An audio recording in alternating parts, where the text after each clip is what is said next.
साथियों, मैं रमेश वीणा पाणी कंपटीशन क्लासेज के यूट्यूब चैनल पर आप सभी का हार्दिक अभिनंदन और स्वागत करता हूं। आज हम भारतीय संविधान के बारे में पढ़ेंगे। एक ऐसा विषय जो राजस्थान सरकार के अलावा भारत सरकार के प्राय सभी एग्जामों में इससे संबंधित प्रश्न पूछे जाते हैं और अधिकाधिक प्रश्न पूछे जाते हैं। तो संविधान से संबंधित हम लगभग सभी एग्जामों के कॉमन सिलेबस को देखते हुए हम सिलेबस पे परिचर्चा करेंगे। एक ऐसी सार्थक परिचर्चा जो एग्जाम में क्वेश्चन से संबंधित आएंगे, आपकी संविधान से संबंधित समझ जो है उसको भी बेहतर स्थापित करेंगे। साथियों, इसी उम्मीद के साथ हम शुरू करते हैं भारतीय संविधान। भारत का जो संविधान है उसमें आप देखोगे कि 22 भाग और 395 अनुच्छेद है। इसके अलावा बात करें अनुसूची की, जो मूल संविधान था उसमें 8 अनुसूचियां थी और फिर समय की प्रासंगिकता के अनुसार अलग अलग समय में 4 और अनुसूचियां जोड़ी गई और वर्तमान में 12 अनुसूची है। तो ये जो भाग और अनुच्छेद है, इस पूरी व्यवस्था को हम भारतीय संविधान कहते हैं। अगर इस भारतीय संविधान के निर्माण की बात करें तो ये जो निर्माण है ये 9 दिसंबर 1946 से शुरू होकर 26 नवंबर 1949 तक भारतीय संविधान का निर्माण हुआ। इस निर्माण में कुल 2 वर्ष 11 माह और 18 दिन लगे। कई बार एग्जाम में पूछते हैं भारतीय संविधान के निर्माण में कितना समय लगा, तो 2 वर्ष 11 माह और 18 दिन। भारतीय संविधान का जो निर्माण है वो 9 दिसंबर यानी संविधान सभा की जो प्रथम बैठक है वो 9 दिसंबर को शुरू हुई थी और 26 नवंबर 1949 तक चली थी। हम सिलेबस पे चर्चा करेंगे तो पहला टॉपिक हमारा संवैधानिक विकास होगा। यानी ये जो पूरा भारतीय संविधान है, इस संविधान का विकास कैसे हुआ उसको हम पढ़ेंगे संवैधानिक विकास में। पहले हम चर्चा करते हैं ये भाग क्या है। भाग एक तरह से विषय है। जैसे जो पूरा संविधान है एक बड़ा ग्रंथ है, उस संविधान को अलग अलग भागों में बांटा गया है, यानी अलग अलग विषयों में बांटा गया है। तो भाग एक तरह से विषय, अनुच्छेद यानी छोटे छोटे टुकड़े यानी भागों का और आगे विभाजन कर दिया गया है, उन्हें अनुच्छेद कहेंगे। अगर अनुसूची की बात करें, सूची यानी लिस्ट, यानी अनुसूची हमें किसी न किसी विषय की सूची उपलब्ध करवाती है। तो हम बात करेंगे ये जो भारत का संविधान है, इस संविधान का विकास कैसे हुआ। यानी हमारा पहला जो टॉपिक होगा, लगभग सभी एग्जामों में पूछा जाता है, संवैधानिक विकास। आप सभी जानते हैं कि भारत ब्रिटेन का लंबे समय तक गुलाम रहा और ब्रिटेन ने भारत में जो शासन चलाया वो शासन 2 माध्यमों से चलाया। एक बार तो एक प्रत्यक्ष नियंत्रण और दूसरा प्रत्यक्ष नियंत्रण। यानी संविधान विकास को 2 भागों में पढ़ेंगे हम। पहला तो ईस्ट इंडिया कंपनी के अधीन और दूसरा ब्रिटिश क्राउन के अधीन।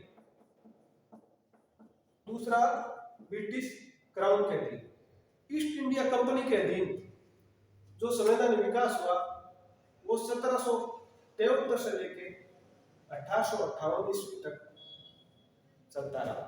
आप सभी जानते हो कि 1857 में जब प्रथम स्वतंत्रता संग्राम हुआ तो वो एक बहुत बड़ा भारतीयों के द्वारा किया गया प्रथम विद्रोह था, अंग्रेजों को भगाने का प्रयास था बड़े स्तर पर। उसको देख के ब्रिटेन सरकार को ये लगा कि ईस्ट इंडिया कंपनी का शासन समाप्त कर देना चाहिए और 1858 में ईस्ट इंडिया कंपनी का शासन समाप्त करने के बाद ब्रिटेन सरकार खुद प्रत्यक्ष नियंत्रण में भारत का शासन चलाती है। यानी ब्रिटिश क्राउन के अधीन जैसे 1858 का समाप्त हुआ, 1858 से लेके जब भारत स्वतंत्र हुआ यानी 1947 तक ब्रिटिश क्राउन के अधीन भारत का संवैधान विकास हुआ। तो संवैधान विकास को 2 भागों में पढ़ेंगे। इसके बाद अगर हम टॉपिक की बात करें, हमारा जो ये संविधान है, इस संविधान को जिसने बनाया उसे हम संविधान सभा के रूप में जानते हैं। यानी संविधान सभा ने ये भारतीय संविधान बनाया। संविधान सभा कह सकते हैं या संविधान निर्माता कह सकते हैं। तो ये बहुत बड़ा एक उनका प्रयास था, बहुत बड़ा एक सार्थक प्रयास कह सकते हैं। तो हम दूसरे टॉपिक रूप में लगभग सभी एग्जामों में पूछा जाने वाला टॉपिक है संविधान सभा के बारे में पढ़ेंगे।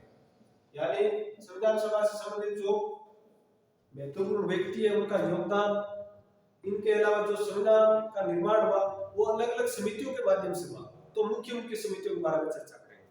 तीसरे टॉपिक की बात करें हम, ये जो भारत का संविधान है ये विश्व का सबसे बड़ा लिखित संविधान है।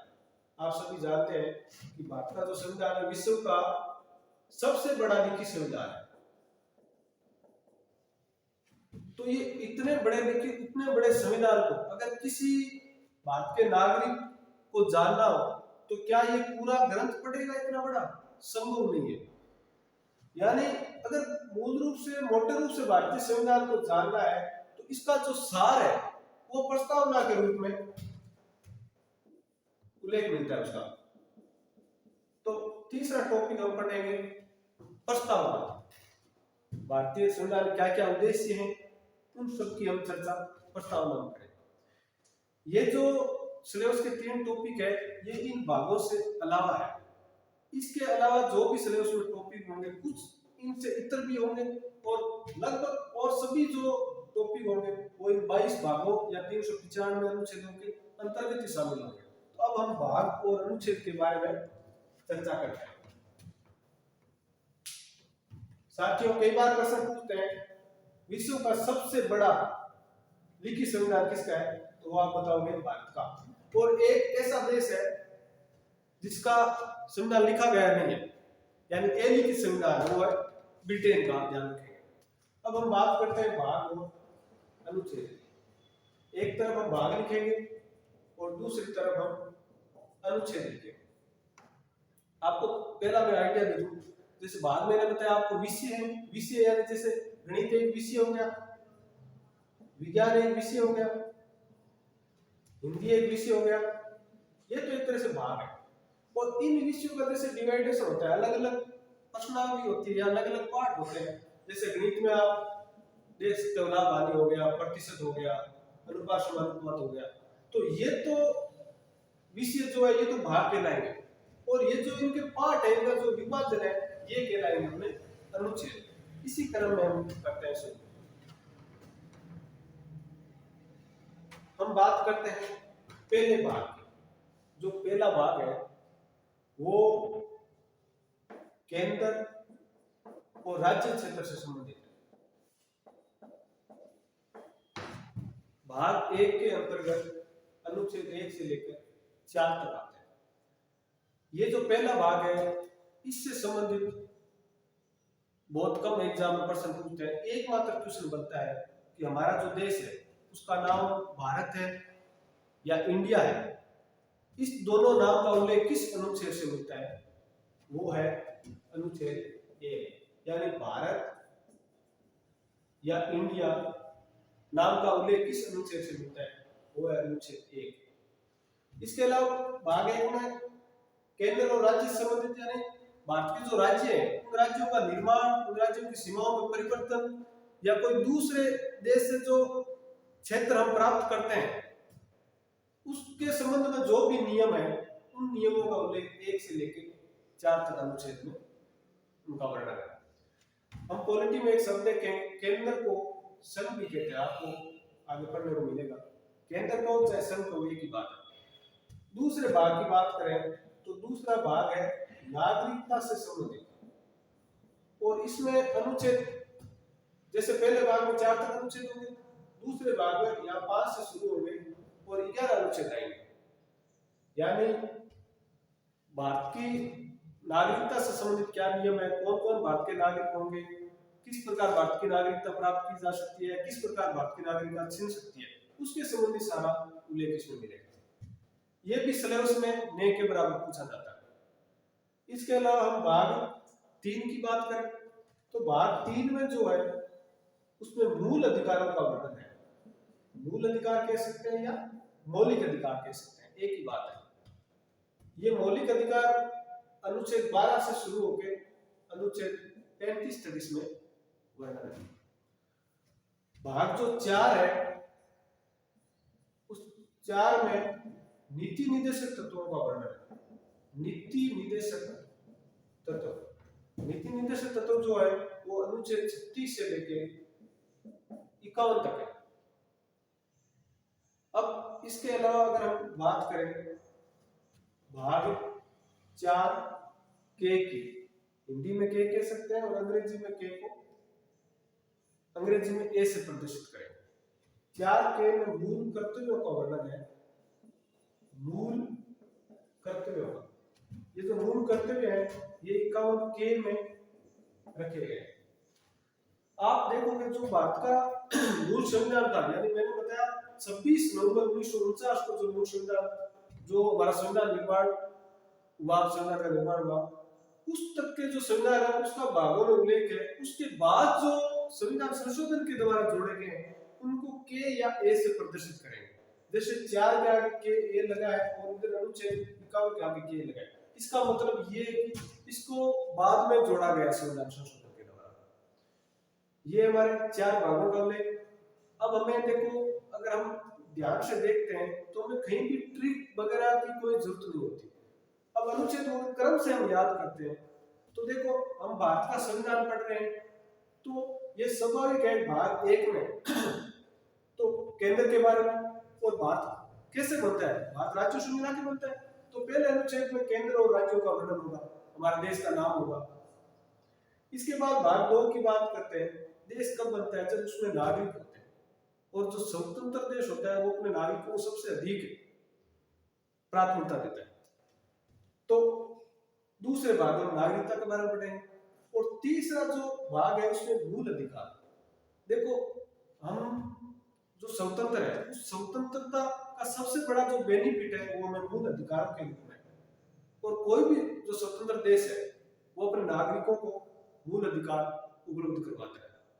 तो ये एक देखो क्रम बन रहा है, सबसे पहले हमारे देश का नाम या राज्यों से संबंधित वर्णन, फिर उस राज्य में कौन होंगे, नागरिक होंगे, फिर उन नागरिकों के जो सबसे जो इम्पोर्टेंट रोल है जो स्वतंत्र में वो मूल अधिकारों के रूप में, तो मूल अधिकारों का वर्णन होगा। चौथा जो टॉपिक है या चौथा जो भाग है वो नीति निर्देशक तत्वों से संबंधित है, वो हम आगे चर्चा करते हैं। 4 के में मूल कर्तव्य। अब आप देखो कि मूल अधिकार क्या है।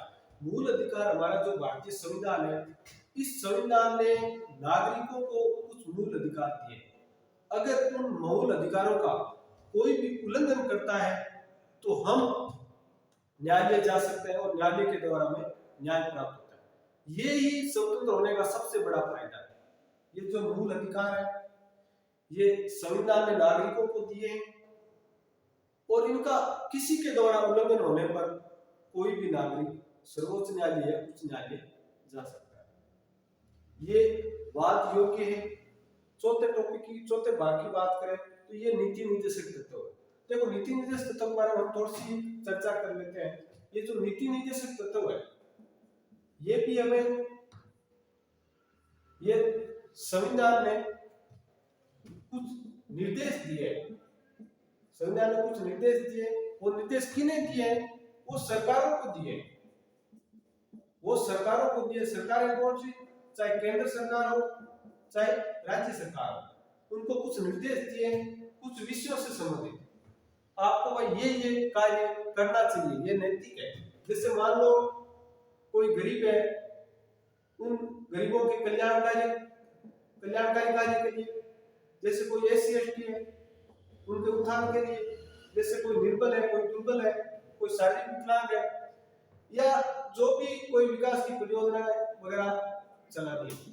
तो कई विषय है, जैसे ग्राम पंचायत है, तो ये विषय दे दिए। और संविधान ने सरकारों को ये निर्देश दिए हैं कि आप अपनी जो संसाधनों के अनुरूप इन तत्वों पे काम करोगे।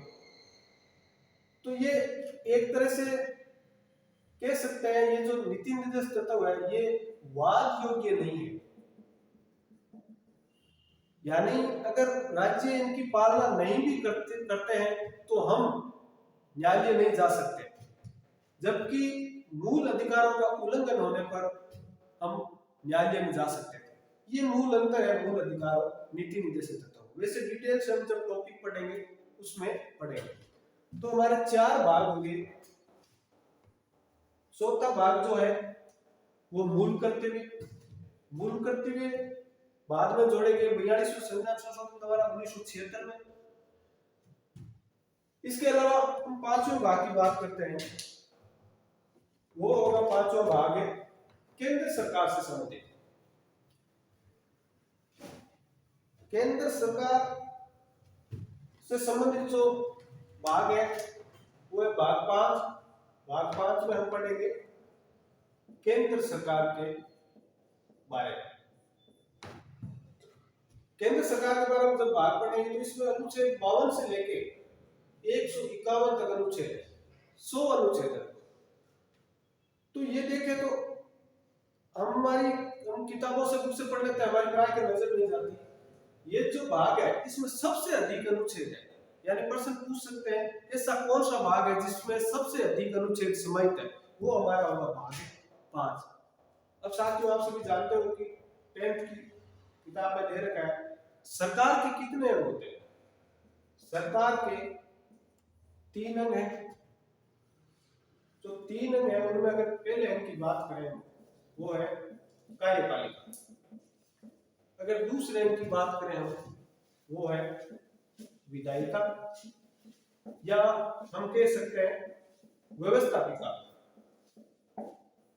तीसरा जो अंग है वो अंग है न्यायपालिका। सरकार के 3 अंग हैं। कई बार एग्जाम में पूछते हैं सरकार के कितने अंग हैं या निम्न में से कौन सा अंग नहीं है, तो ये 3 अंग सरकार के। कार्यपालिका यानी जो कार्य करती है, ठीक है। इस कार्यपालिका के संबंध में अगर डिटेल से पढ़ेंगे तो बात करेंगे कार्यपालिका में कौन कौन आता है, ये बात करता हूं। सबसे पहले कार्यपालिका में सबसे सर्वोच्च स्तर पर राष्ट्रपति, उसके अलावा उपराष्ट्रपति। इसके बाद बात करें हम प्रधानमंत्री और मंत्रिपरिषद। मंत्रिपरिषद का जो मुखिया होता है वो प्रधानमंत्री होता है। इसके अलावा अगर हम बात करें तो महा न्यायवादी भी कार्यपालिका में शामिल है। अगर हम बात करें विधायिका यानी जहां विधेयक रखे जाते हैं, या व्यवस्थापिका जो किसी देश की शासन व्यवस्था चलाने के लिए व्यवस्था बनाती है, उसे कहते हैं व्यवस्थापिका। और हमारे जो केंद्र सरकार की या जो केंद्र की जो व्यवस्थापिका है उसे नाम दिया गया है संसद। अगर हम केंद्र सरकार की बात करें तो न्यायपालिका में बात करें तो केंद्र सरकार के 3 अंगों में न्यायपालिका में होगा सुप्रीम कोर्ट। अब आप सोचोगे कि ये न्यायपालिका को सरकार में क्यों शामिल किया गया है। साथियों आप सभी जानते हो कि सरकार का उद्देश्य क्या होता है। सरकार का जो उद्देश्य है वो होता है सुशासन स्थापित करना। सुशासन कब स्थापित होगा? सुशासन जब स्थापित होगा जब कार्यपालिका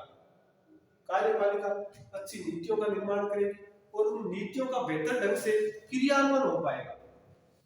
और जो विधायिका है, जो व्यवस्थापिका है, उसका मूल कार्य क्या है? उसका मूल कार्य है कानून का निर्माण, यानी बेहतर से बेहतर कानून का निर्माण करना।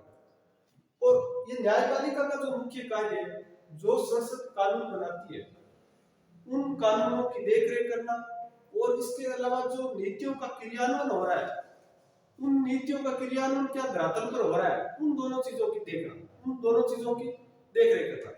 साथियों आप सोचो अगर सरकार ने न्यायपालिका को शामिल नहीं किया होता तो क्या व्यवस्थापिका बेहतर कानून बना पाती? हो सकता था कि जो व्यवस्थापिका या जो सरकार है वो अपने हितों की पूर्ति के लिए या अपने जो वर्ग है उनको उनके हितों की देखरेख करने के लिए, उनको फायदा पहुंचाने के लिए वैसे कानून बना सकती थी। लेकिन सरकार के अंग में न्यायपालिका को शामिल करने से निश्चित ही सरकार को यह भी रहेगा कि हमारा अगर कानून असंवैधानिक होगा तो न्यायपालिका उसे असंवैधानिक घोषित कर सकती है, उससे विधि शून्य घोषित कर सकती है। और कार्यपालिका जब नीति निर्माण करती है और नीतियों का जब क्रियान्वयन करवाती है तो उन नीतियों का क्रियान्वयन भी सही ढंग से हो रहा है कि नहीं हो रहा है, वो कार्यपालिका देख रेख करती है न्यायपालिका के बेसिक से। तो ये तीन अंगों का सरकार में शामिल होना ही अपने आप में सुशासन स्थापित करवाता है। साथियों, जो भाग 5 था उस भाग में सबसे अधिक अनुच्छेद, इसको नाम दिया गया केंद्र सरकार। और सरकार के 3 अंग होते हैं, मैंने बताया आपको, पहला कार्यपालिका, दूसरा विधायिका, तीसरा न्यायपालिका। अब अगर हम अनुच्छेदों की बात करें, जैसे 52 से लेकर 151 तक इसमें अनुच्छेद है।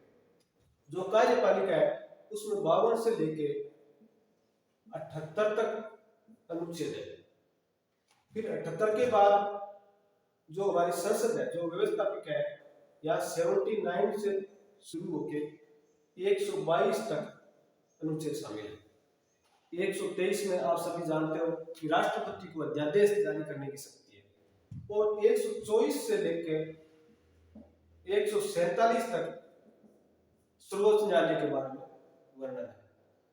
अब हम पढ़ेंगे अगले भाग में, जो भाग 6 है उसमें राज्य सरकार से संबंधित। जिस तरह केंद्र सरकार के 3 अंग हैं, उसी प्रकार राज्य सरकार के भी 3 अंग हैं। अगले जो भी भाग है वो हम पढ़ेंगे नेक्स्ट वीडियो में। नमस्कार।